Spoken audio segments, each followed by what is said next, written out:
Bonsoir mesdames, bonsoir messieurs, une fois de plus, bonsoir et merci d'être en route de ce face-à-face ce soir. Chris Mukendi, cadre de FDC de l'Union Sacrée, avec Modeste Batulukobo comme chef de file. Candidat à Lukunga, numéro 500, il faut dire quand même qu'il a participé à 6 élections, avec qui on va discuter sur l'actualité qui sévit en RDC. Tout tourne autour des élections. Bonsoir Chris Mukendi, merci d'être venu. Merci très cher Sylvain pour l'invitation. Je salue tous les nombreux téléspectateurs qui auront l'occasion de nous suivre. Je salue l'équipe technique, je salue Ndeko Zulu aussi qui était candidat lui à également. FUNA. Oui. Et nous pensons qu'il a réalisé un meilleur score. Donc nous lui donnons toutes les chances. Oui. Et meilleurs vœux à toute la population congolaise et particulièrement à la population de Lukunga qui a porté son choix sur ma modeste personne. En attendant que la CENI puisse nous révéler les résultats des urnes. Donc je salue cette population et je leur remercie pour la confiance placée à ma modeste personne. Voilà, scrutin 2023, il faut dire que les règles du jeu ont été gâchées. Alors quoi retenir de manière globale par rapport à ces élections organisées par Denis Kadima? Quoi retenir? Je voudrais, avant de critiquer ce processus, commencer par féliciter M. Denis Kadima, parce qu'il était en face d'un défi majeur. Le défi de Kadima, c'était le défi d'organiser les élections dans les délais constitutionnels. Et ce rendez-vous a eu lieu. Même si aujourd'hui, on peut dénoncer le fait que le processus de vote est allé au-delà de 3 jours. Mais ici, il faut saluer cet effort-là, parce que d'aucuns ne lui donner la chance de pouvoir organiser les élections dans ces délais. Mais contre toute attente, Denis Kadima a réussi à organiser les élections dans le délai. Il faut aussi rappeler que ces défis résultent aussi du fait que le bureau Kadima a été installé 28 mois de retard. Vous allez encore vous souvenir de l'épisode où les confessions religieuses s'est renvoyé la balle comme au jeu de ping-pong pour la désignation du président de la CENI. Vous allez vous rappeler de l'épisode de Malonda à l'Assemblée nationale. C'est tous ces blocages-là a donné du retard pour la mise en place du bureau de la CENI qui finalement a été installé avec 28 mois de retard. Donc avec 28 mois de retard, M. Kadima a été le premier président de la CENI à pouvoir organiser un cycle complet des élections. Vous allez encore vous souvenir que M. Malou Malou, qui a organisé les premières élections dans le pays, a organisé l'élection présidentielle, législative nationale, législative provinciale, et s'est arrêté là. Monsieur le deuxième président de la CENI, Ngoï Mulunda, nous a produit une élection à 2 niveaux simplement, présidentielle et législative nationale. Il n'a pas organisé les provinciales en 2011.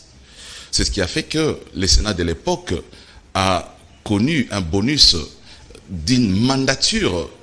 Le Sénat qui a été installé en 2007 a vu son mandat être prolongé jusqu'en 2019 pratiquement.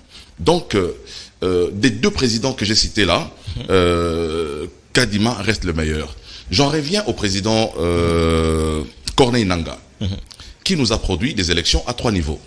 Présidentielle, législative nationale, provinciale, mais avec un bonus de 2 ans. Donc, Nangaa est allé au-delà du délai constitutionnel. Nangaa, qui devrait nous produire les élections en 2016, nous a produit les élections en 2018, avec 2 ans de bonus. Donc, je comprends avec toute la logistique que demandait ces processus que M. Kadima puisse avoir des difficultés, mais au-delà de toutes ces difficultés, il faut saluer sa bravoure. Oui. Il a réussi à organiser un cycle complet jusqu'au niveau municipal. Non seulement ça, il a organisé l'élection au niveau de la diaspora. Oui, donc tout à l'heure là. Non, ben c'est comme une question par rapport à cela, parce que justement. Oui. Vous parlez de bonnes organisations. Non, je ne parle pas encore de l'organisation. Parce que la question se trouve dans je parle d'abord de la forme. Oui. Conformément à la Constitution et conformément à la loi électorale. Donc, de tous les présidents qui ont précédé à M. Kadima, aucun n'a réussi à organiser les élections complètes, mais aussi dans les délais prévus. J'ai parlé du colonel Nanga ici. Donc, maintenant entrons dans l'organisation. De quelle manière il a organisé ces élections? Parce que c'est ça la question. Voilà. Donc, il faut dire ici que les défis logistiques étaient très grands. Il était face à cette exigence constitutionnelle. Vous allez encore vous souvenir que nos amis de l'opposition ne lui ont même pas donné une passerelle pour solliciter un report même de 2 jours. Vous allez vous rappeler que l'opposition disait pas un jour de plus. Il faut que Kadima organise les élections le 20 décembre et qu'il n'accepterait pas un jour de plus. Il avait refusé toute autre critique quand même de la part de l'opposition, raison pour laquelle on a mis la barre haute. Il devait organiser les élections dans le délai. Non, je crois qu'il y avait un cadre. Il avait fait sourd d'oreille, comme on dit en français. Je crois qu'il y avait un cadre de concertation qui a été mis en place pour permettre principalement au candidat président de la République et M. Kadima de pouvoir échanger sur les processus. Pas pour proroger quand même la date des élections. Non, mais si cette possibilité était parce qu'on le lui avait présenté mise quand même, à table, je crois que il aurait peut-être pris 2 jours de plus ou une semaine de plus. Ça n'aurait pas du tout empêché les pays de pouvoir fonctionner. Donc aujourd'hui, j'ai dit, il faut rappeler encore ici que il n'existe pas des élections parfaites. Vous allez encore vous souvenir que même les élections de M. Nanga qui ont été organisées 2 ans après ont connu ces genres de prolongations. Il y a des gens qui ont continué à voter. Oui. 1 jour après la date prévue pour les élections, dans d'autres territoires, même ici à Kinshasa. Mais donc, j'ai dit, il y a une question quand même, parce qu'on parle du défi de Kadima, mais on laisse entendre que Kadima a organisé ces élections par défi. Voulant défier qui? Non, je ne pense pas qu'il était question d'un défi. Sinon, il faut déchirer simplement la Constitution. Le plus grand défi reste constitutionnel. Il y avait un délai à respecter, les délais constitutionnels. Et M. Kadima a respecté simplement la Constitution. Mais je me dis, si le parti prenant à ces processus avait trouvé des difficultés, avait décelé des difficultés, ils auraient pu demander à M. Kadima de pouvoir prendre une semaine de plus. Mais on était aussi face à cette menace de cette opposition qui n'était née qu'à brûler les pays si les élections n'étaient pas organisées dans les délais. Vous avez peur des élections ou peur de l'opposition? Non, j'ai dit, il faut respecter la Constitution. Mais j'ai dit aussi, le parti prenante, si ces parties prenantes avaient en tout cas émis des doutes sur la possibilité d'organiser les élections dans le délai, ils auraient, parce qu'il y avait un cadre de concertation qui a été mis en place, ils pouvaient en parler, mais aussi trouver des solutions. Chris Mukendi, quelles ont été les difficultés que vous avez compris de ces élections finalement? Mais on entend dire beaucoup de choses. Personnellement, j'ai été victime d'un scénario que je n'arrive pas à expliquer, même si je l'expliquais sur le plateau.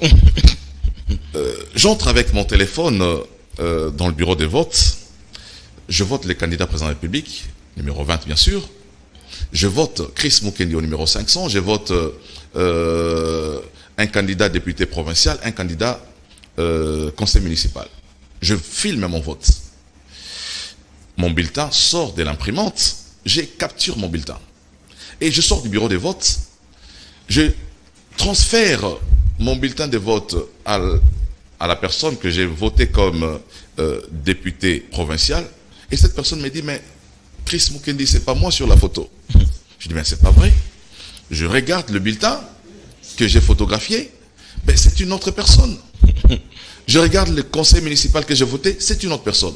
Alors, je retourne au bureau, au centre de vote, au centre où je me suis fait, où j'ai fait voter. Oui.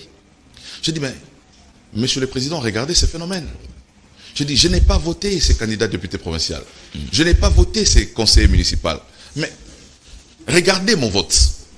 Et le vote sur la vidéo ne correspond pas avec la photographie que j'ai prise. Celui-là numéro ne lui correspond pas. Le bulletin qui était imprimé ne correspondait pas à mon vote que j'ai eu à filmer. C'est qu'à son légion. Non mais...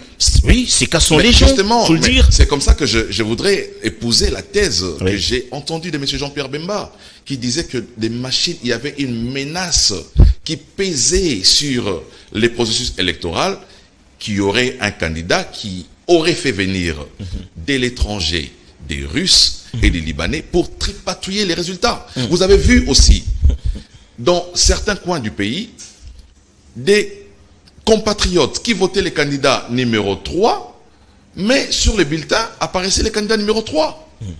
Ils votent les candidats numéro 20, et le bulletin qui est imprimé, c'est les candidats numéro... Est-ce que vous pensez que ça, c'est voilà, dû à ce que... Enfin, je me dis, on n'est pas expert, certes, moi je parle, mais on se pose des questions par rapport à cette tactique. Est-ce que vous pensez que c'était vrai? Que c'était la Russie qui a influencé les notes? Non, est-ce qu'il faut le dire comme ça? Il ne faut pas parler de la Russie en tant qu'État. Non, quand on parle de la Russie, c'est-à-dire il y a un lobby russe qui pouvait le faire. Hein. Selon les informations... Est-ce qu'on peut croire à cette information? Non, mais j'ai cité Jean-Pierre Bemba ici. Je les cite, c'est un ministre en fonction. Hein? Je ne suis pas en train de faire des allégations. Voilà. Donc, c'est pas des défaites de la CENI finalement, je ne sais pas. Mais ça aussi corrobore les faits que les machines de la CENI ont été déployées le jour même du vote, alors que ça devrait se faire la veille. 2 jours avant. Mais puisqu'ils avaient des informations selon laquelle il y avait piratage du système, qu'il y avait infiltration du réseau, je crois que pour contourner cet obstacle-là, c'est ce qui a fait que le processus a connu un peu de problème. Donc, je me dis, il n'existe pas des élections parfaites. Il faut maintenant évaluer la proportion des incidents à travers les pays pour voir, parce que j'entends aujourd'hui les amis de l'opposition dire il faut annuler les élections, mais je me dis, ok, on annule les élections et après. J'ai posé la question à un opposant hier, il ne savait pas me dire et après ce qui va se passer. On va organiser encore d'autres élections. Voilà, mais avec quel financement? Donc j'ai dit, il faut évaluer les dégâts pour voir à quelle proportion se trouvent les dégâts en rapport avec les élections. Est-ce que cette proportion, ce pourcentage d'irrégularité pourront faire en sorte que les élections soient totalement annulées ou partiellement annulées. Donc je crois que c'est une des options qu'il faut que la classe politique arrive à lever. Il faut quand même dire qu'il y a eu beaucoup de bavures. Notamment la Cour constitutionnelle qui devra se prononcer autour de cette question. Il faut quand même dire qu'il y a eu beaucoup de bavures à Kinshasa comme à l'intérieur du pays. On a vu même des candidats se promener avec des machines à voter, influençant également les votes par toute personne qui pouvait croire finalement à leur gymnastique. Est-ce que vous ne pensez pas que cela pourrait, je veux dire, discréditer ces élections qui a été beaucoup entendues par les Congolais? Non, moi je crois que toute personne sur qui on a trouvé une machine devrait simplement être invalidée. S'il était candidat, sa candidature doit simplement être retirée. Parce qu'on pose une question, comment alors tous ces candidats finalement qui avaient des machines ont pu avoir toutes ces machines? Ce n'est pas un phénomène nouveau, mais je crois que les responsabilités devraient être établies au niveau de la hiérarchie de la CENI. Pour savoir, la CENI a libéré combien de machines, combien de machines sont arrivées au lieu des destinations, combien de machines n'étaient pas arrivées, quelles étaient les personnes qui étaient censées déployer ces machines, il faut les identifier. Hein? Mais aussi, les personnes avec qui on a trouvé, sur qui on a trouvé des machines devront répondre devant la justice pour dire comment ils se sont retrouvés en possession de machines. Et la plupart, ce sont des sociétaires de l'Union Sacrée. Non, mais justement, mais comment ils sont entrés en contact avec ces machines? Donc, je crois qu'il faut que la justice puisse faire son travail. La CENI devrait exposer ces personnes pour garantir la transparence de ce processus. Vous ne pensez pas que c'est l'Union Sacrée qui était finalement à la machine de toutes ces bavures? Non, j'ai dit l'Union Sacrée... Ça n'a pas été concocté depuis l'Union Sacrée? L'Union Sacrée n'est pas organisatrice des élections. Il y a une commission électorale nationale indépendante qui est une structure d'appui à la démocratie.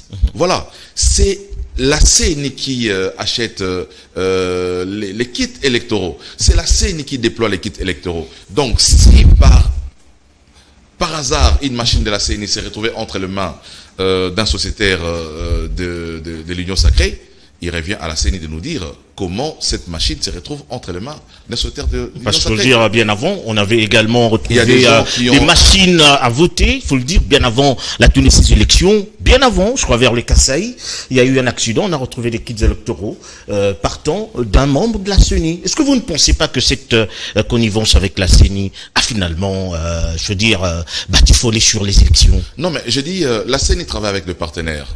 La CENI n'a pas tous les moyens pour sa mobilité. La CENI peut procéder à la location de votre véhicule pour acheminer ces matériels à l'intérieur du pays. Ça peut être une Jeep de Sylvain Malanda que la CENI prend en location pour acheminer son matériel. Donc je me dis, ça c'est un faux débat. Mais si il s'avère que des sociétaires de l'Union Sacrée sont responsables de ces incidents qui sont produits dans le pays où on dénote quelques irrégularités, il faut que la justice puisse faire son travail. Une honte hein, pour cette plateforme présidentielle quand même. Non, mais je me dis, on a trouvé aussi des machines de la CENI auprès des gens qui n'étaient pas de l'Union Sacrée. Ah non. Qui ont détenu des machines. On n'a pas dénombré malheureusement. Voilà, des machines malheureusement. Où des gens votaient les candidats numéro 20, mais l'image qui sortait c'était candidat numéro 3. Donc je crois que il faut établir des responsabilités. Les services de sécurité devraient en tout cas approfondir des enquêtes pour nous dire les degrés d'implication. Le bourrage des urnes, toujours par des candidats proches du pouvoir. Non, mais écoutez, la fraude n'a pas de couleur. La fraude n'est pas seulement constatée au niveau de l'Union Sacrée. Moi, je dénonce la fraude, et partout où la fraude a été constatée, il faut que la rigueur de la loi soit appliquée. On sait comment fonctionne vraiment la justice qui est même décriée par le chef de l'État en République démocratique du Congo. Est-ce que vous ne pensez pas que ce sera un coup d'épée dans l'eau? C'est cette même justice que nous avons aujourd'hui. Donc, on n'a pas une autre justice. Moi, j'ai dit, il faudrait simplement que nous puissions ici imprimer notre vigilance. Parce qu'aujourd'hui, tous ceux qui ont été arrêtés l'ont été sur base de la vigilance populaire. C'est la population qui a mis la main sur ces inciviques, soit-il de l'Union Sacrée. Hein? Moi, je considère ça comme des actes de trahison, parce qu'une élection doit traduire la volonté populaire. Vous n'avez pas été élu sur base de quels principes vous serez proclamé par la CENI. Donc, c'est détourner, en réalité, le choix du peuple qui a en tout cas, désavoué certains politiciens au détriment des nouvelles figures sur lesquelles ils ont porté leur dévolu. Donc, moi, j'ai dit, la justice doit faire son travail, mais aussi, la population devrait s'identifier dans les élus demain. Si Kadima arrive à proclamer certains politiciens dans les chefs desquels la population ne s'identifie pas, il va créer des dossiers terribles au niveau de la Cour constitutionnelle demain. Donc, moi j'ai dit, je fais confiance à la CENI. Je sais que la fraude a été organisée au plus bas niveau de l'échelle aussi, par nos frères et sœurs qui ont travaillé à la CENI, des préfets des écoles, des enseignants des écoles, qui ont été sous-traités par la CENI, ce sont eux qui ont aussi favorisé la fraude. Oui, hein, je suis candidat, j'ai été appelé plusieurs fois par nos compatriotes qui étaient à la CENI. Chris Mukendi, il y a Kop Moïsa Kotoyo, Bazope Saïlo Hotel Kotoyo. Mais ce sont nos frères. La responsabilité de la CENI, là, n'est pas encore engagée. Mais c'est la responsabilité de nos frères et sœurs. Qu'est-ce qui est dû finalement à ça? C'est-à-dire cette pauvreté d'esprit qui a caractérisé et les électeurs et les candidats. Non, mais vous l'avez dit. Hein?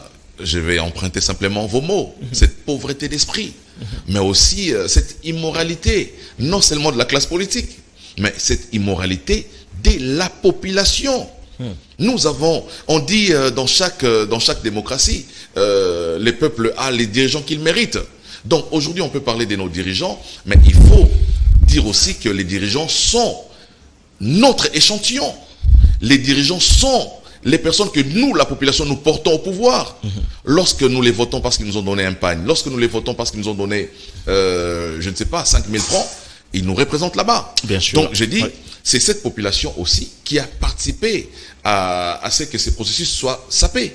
Tant de critiques quand même de la part de la CINCO et d'autres organisations internationales, il faut le dire. Alors comment penses-tu qu'on peut accueillir les résultats qui sortent déjà? Je dis, j'ai été candidat ici à Kinshasa, pour ne parler que de Kinshasa. J'ai vu comment les Congolais se sont exprimés dans les urnes. À moins d'être de mauvaise foi ou de faire de l'opposition politicienne simplement, ici à Kinshasa, Tshisekedi a été élu par tous les Congolais. Ça, il faudra pas avoir... Comment on peut accueillir finalement tous ces résultats selon toi? Est-ce que nous serons d'accord d'avoir ces résultats? La population, est-ce que va accepter facilement d'avoir tous ces résultats? Non, j'ai dit... Au regard de tout ce qui est comme bêtise. Non, au regard, mais il faut dire, j'ai dit tout à l'heure là, c'est à quelle proportion? Parce que nous avons eu 75 000, je crois 75 000 bureaux. Parce que c'est là entame également la légitimité du pouvoir, comme faut dire. Non, mais justement, j'ai dit, bien sûr. justement, il ne s'est jamais passé une élection dans ce pays sans irrégularité. Jamais. C'est ce qu'on doit vanter quand même. Non, non, je ne vante pas. J'ai dit seulement qu'il n'y a pas des élections parfaites. Mais c'est pas non plus une excuse pour vous, hein? Non, pas du tout. Mais j'ai dit, il faut maintenant évaluer le taux de ces irrégularités. Qui doit évaluer cela? Non, mais la CNI d'abord. J'ai vu la Cour constitutionnelle, selon vous? J'ai vu la Senco faire la même démarche. Mais nous attendons les rapports de la CNI pour dire, ok, des cas, des incidents de bourrage des urnes ont été identifiés dans autant des bureaux de vote qui ne représentent que 5% de l'ensemble du pays. Est-ce que pour 5%, devrions-nous annuler les élections ou pour 5%, nous devrions dire que le résultat est acceptable?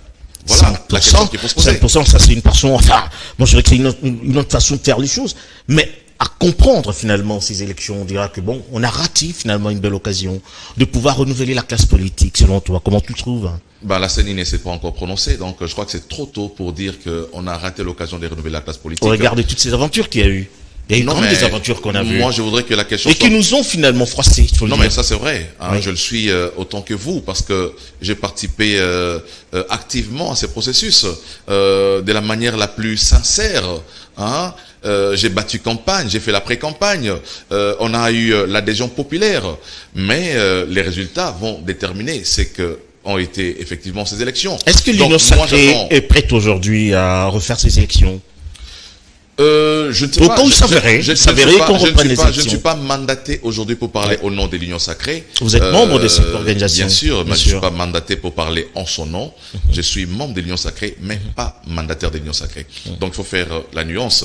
Mais j'ai dit, il faudrait qu'il y ait un rapport de la CNI qui sera déposé certainement à la Cour constitutionnelle qui est compétente pour pouvoir soit maintenir les élections telles que ça s'est déroulé dans le pays ou demander une annulation partielle ou globale des élections. Il ne revient pas à de la diaspora qui a accepté quand même d'élire également leur candidat. On plébiscite déjà Félix Tshisekedi comme, je veux dire, un partant par rapport à ça. C'est-à-dire qu'il a gagné les élections par rapport à la diaspora. Est-ce que vous pensez? Ben, c'était clair. Tshisekedi, déjà sur base du discours de sa thématique de campagne, parce que le plus grand problème du Congo aujourd'hui, c'est une question sécuritaire. Hein. Les autres candidats n'ont pas mis l'accent sur cet aspect. Ils n'ont pas pu dénoncer le Rwanda comme notre agresseur, alors que Tshisekedi l'a fait. Hein. Ils ont été. Il y a un candidat qui n'a même pas présenté son projet. Il a été invité sur des plateaux de télévision, à la radio. Il s'est pas présenté. Donc, je ne peux pas comprendre que les Congolais, sur base juste d'un exercice populiste, puissent jeter leur dévolu sur un candidat dont on ne connaît pas le programme, alors que Tshisekedi l'a décliné. Donc, j'ai dit, l'expression de nos amis de la diaspora converge avec l'expression que j'ai vue ici, dans le pays, à Kinshasa notamment. Est-ce que c'est pas par, je veux dire, outrecuidance finalement qu'on veut à tout prix que Félix puisse briguer un second mandat? Non, non. Moi, je parle de l'expression populaire. Hein, Tshisekedi, s'il avait perdu les élections et qu'il chercherait à se maintenir par la force, je serais le premier à venir sur ces plateaux pour dire, Monsieur Tshisekedi, vous avez perdu. Voilà. Mais déjà, l'attitude de nos amis de l'opposition vous en dit long. Ceux-là même qui réclamaient la vérité des urnes aujourd'hui parlent non pas de la vérité des urnes, ils parlent de l'annulation des élections. Moïse Katumbi également réclame l'annulation de ces élections, qu'est-ce que vous pensez? Mais parce qu'il a perdu. Alors qu'est-ce qui se passe finalement au Lubumbashi? La ville est encerclée par des militaires, pour quel motif?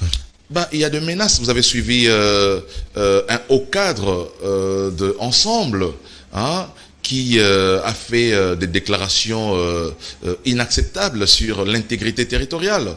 Donc lorsque des menaces pareilles pèsent sur l'intégrité territoriale, il est du devoir du gouvernement de pouvoir agir en amont, non pas attendre que le pays s'embrase. Hein. Moi je crois que ce sont des mesures de sécurité conformes, hein, qui sont prises dans les cadres de pouvoir sécuriser les Congolais. Est-ce qu'on n'est pas en train de rechercher quelqu'un finalement dans ça?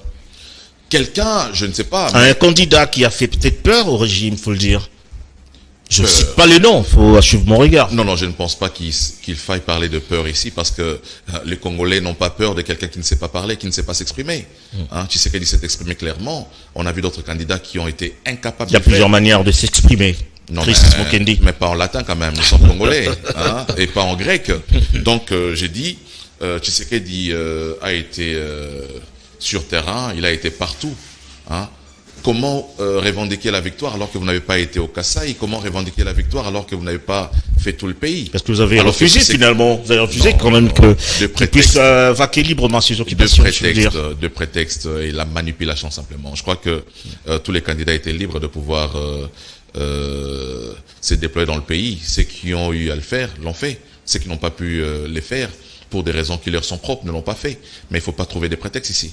Est-ce que l'opposition aujourd'hui a le droit, il faut dire, de réclamer la vérité des urnes au cas où on publie Félix Tshisekedi comme candidat élu en 2023? C'est un droit reconnu, mais par des mécanismes aussi prévus par la Constitution. Est-ce que la Constitution a prévu qu'on réclame la vérité des urnes à travers de marches? Il faut un contentieux électoral au niveau de la Cour constitutionnelle. C'est ça le mécanisme prévu. Mais là, la CENI n'a pas encore proclamé les résultats provisoires, pas du tout. Et la Cour constitutionnelle n'a pas encore proclamé les résultats définitifs. Il y a déjà une tendance qui donne déjà favori le chef de l'État. Il y a toujours des tendances. Il y a toujours des tendances. Parce que la CENI a déployé ses observateurs sur terrain. Même la CENICO avait déployé des observateurs. Vous avez suivi son rapport. Ils ont dit qu'il y a un candidat qui arrive largement en tête par rapport aux autres. Donc, je crois que cette élection a été au-delà de ce qu'on peut reprocher. Ces élections ont été aussi transparentes, mais aussi l'exercice auquel se livre la CENI aujourd'hui à la RTNC, c'est un exercice de transparence. Alors, si vous pensez que dans tel coin, votre candidat a recueilli plus de voix, cet exercice vous permet de pouvoir contester. Et l'effet aussi que le pouvoir n'a pas coupé l'Internet, c'est un de mécanismes qui laisse la possibilité à nos amis de l'opposition de pouvoir présenter leurs preuves s'ils ont gagné les élections. Par le passé, Internet a été coupé ici au Congo pour nous empêcher d'accéder aux résultats. Mais aujourd'hui, le régime Tshisekedi, qui est un régime démocratique, qui n'a pas voulu violer les libertés fondamentales dans le pays, a laissé l'Internet à la portée de tout Congolais pour que, si vous détenez de PV contraires à ceux qui sont présentés par la CENI aujourd'hui, puissiez le mettre sur la place publique, que tous les Congolais en prennent connaissance. Finalement, Chris Mukendi, qu'est-ce qui a bien marché dans ces élections?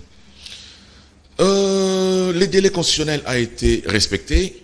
Les Congolais se sont mobilisés massivement au-delà du retard que la CENI a mis dans les déploiements des machines.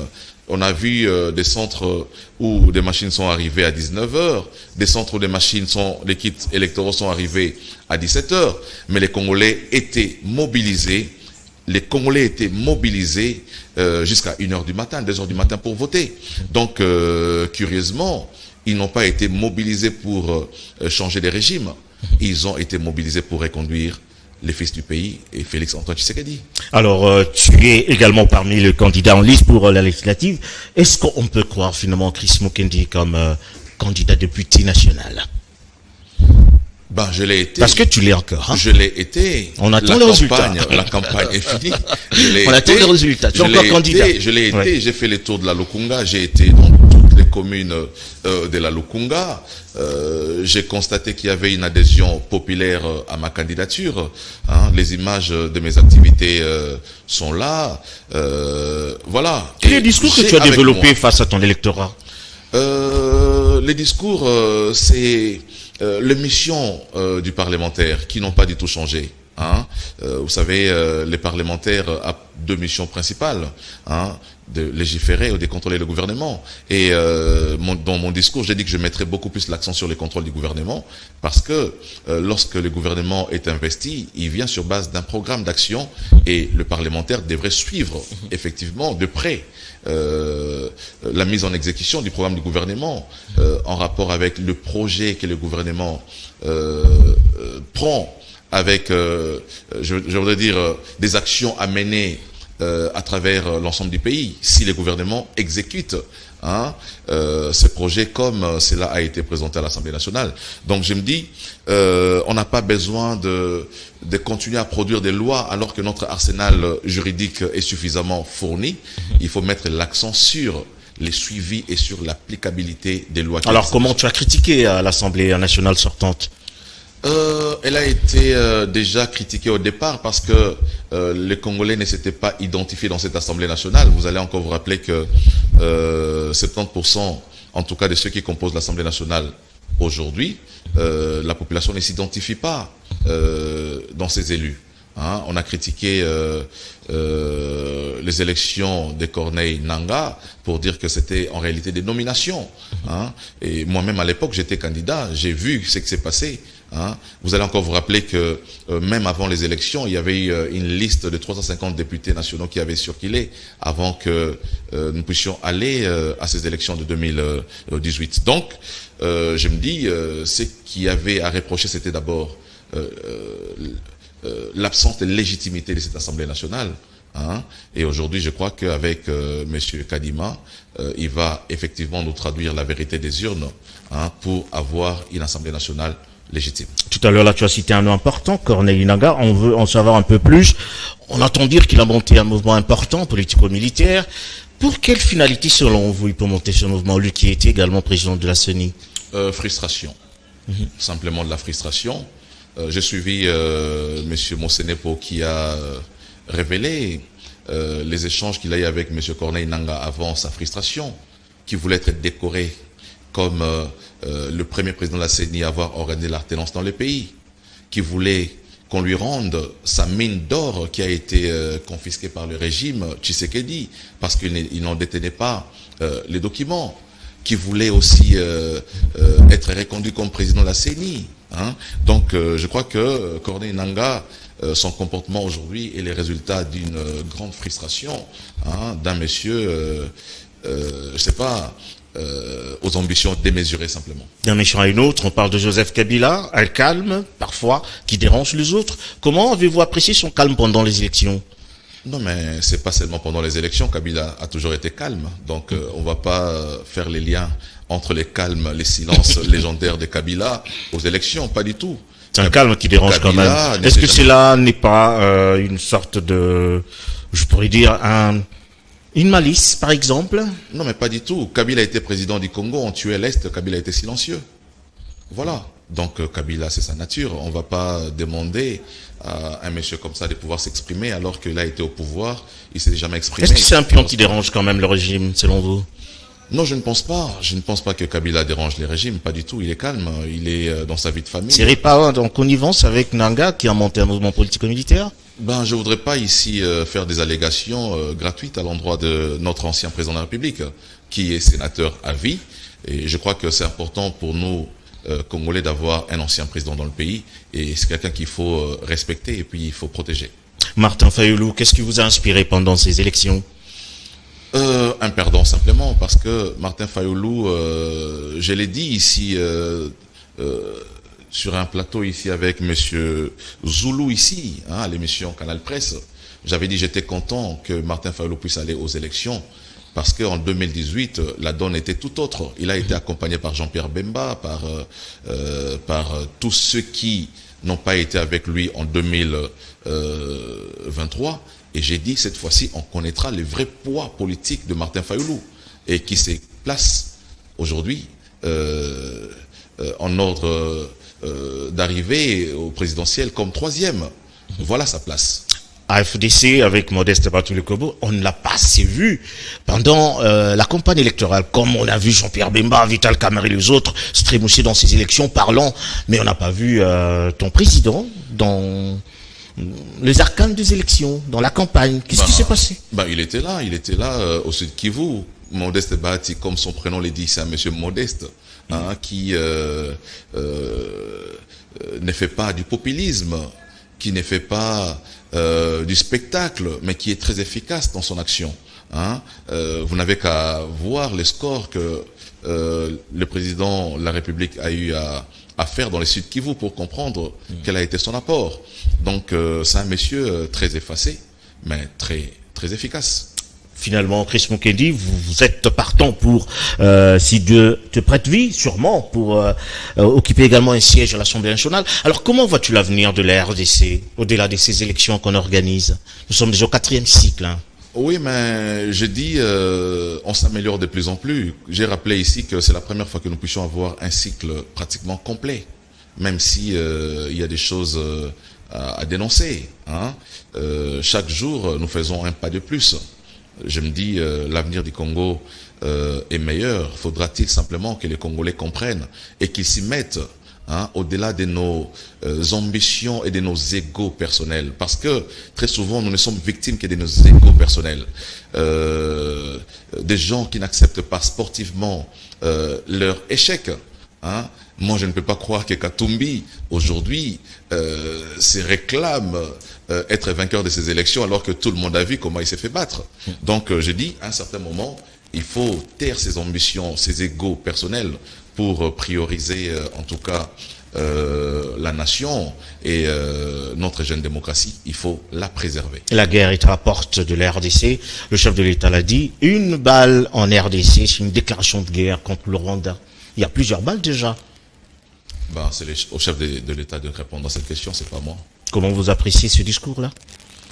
Ben, c'est un discours d'un chef, d'un père des nations, qui veut la protection pour son pays, qui veut le bien-être pour son pays, et qui est en face des menaces de ses voisins, hein, dont l'agenda n'est plus à cacher. Donc, je comprends son discours, hein, mais c'est un discours qui doit aussi laisser place à l'action, comme il a eu à le dire lui-même. Il convoquera certainement l'Assemblée nationale et le Sénat pour avoir l'équitus afin d'aller en guerre contre le Rwanda demain. Donc, je me dis, le chef sait ce qu'il veut et il sait ce que les Congolais veulent. Les Congolais a faim de plus en plus, faut dire. Le panier de la ménagère pose problème. Les Congolais ne savent à quel sens vouer, alors que une grosse part des revenus de la nation est, je veux dire, accaparée par les hommes politiques. Alors comment crois-tu qu'il faut mener la vie, n'est-ce pas, à ces députés qui vont venir? Je voudrais pas restreindre la question de la réduction des trains de vie aux seuls députés. Il faut voir partout. Hein. Je suis de ceux qui, pendant la campagne électorale, a milité pour la réduction des trains de vie. J'ai dit qu'il fallait revoir à moitié les salaires des députés nationaux. Voilà, parce que il faut, conformément à l'article 58 de la Constitution, garantir la redistribution équitable des richesses du pays. Nous n'avons pas que les députés, nous avons les médecins qui doivent vivre décemment, nous avons les enseignants qui doivent vivre décemment, hein, nous avons tous les autres Congolais qui ont besoin, qui ont droit à la vie. Donc il faudra que la prochaine Assemblée nationale se penche sur la question pour, en tout cas, faire de manière à ce que l'article 58 de la Constitution ne reste pas une lettre morte dans cette Constitution de la République. Le 31, c'est la proclamation, il faut dire. On attend qui, par exemple, pour gérer la RDC? Ben, c'est Félix Tshisekedi. Il n'y a plus de surprises malencontreuses qui pourraient arriver. Donc, au vu, déjà, je crois que plus de 70% des résultats ont été publiés par la CENI de la manière la plus transparente. Et au vu de ces résultats, je crois que Tshisekedi succède à lui-même. C'est succède à lui-même. Un mot de clôture, Chris Mukendi, aujourd'hui? Nous avons tous nos regards tournés vers M. Kadima et la CNI. Il y a des candidats qui sont en train de fabriquer des PV à gauche, à droite. Mais je crois que les discours de la vérité des urnes, même si nos amis de l'opposition ne les tiennent plus, il faut que les résultats qui seront proclamés le 3, essentiellement par la CNI, je parle de législative nationale et provinciale, traduisent effectivement la vérité des urnes. Il ne faudra pas que M. Kadima puisse créer beaucoup de contentieux électoraux à la Cour constitutionnelle et à la Cour d'appel. Hein. Il faudra qu'il travaille de manière sereine, hein, pour, en tout cas, que ces résultats reflètent le vote des Congolais. Voilà. C'est par là qu'on termine finalement cette émission. Chris Mukendi, merci d'être venu. C'est moi qui vous remercie. Merci également à vous tous qui nous avez suivis de partout. Merci à Kanakin Télévision, Serge Makosso, Rodi Luwadio, ainsi que tous ceux qui l'ont accompagné, les héros dans l'ombre. On se retrouve prochainement. Bonsoir.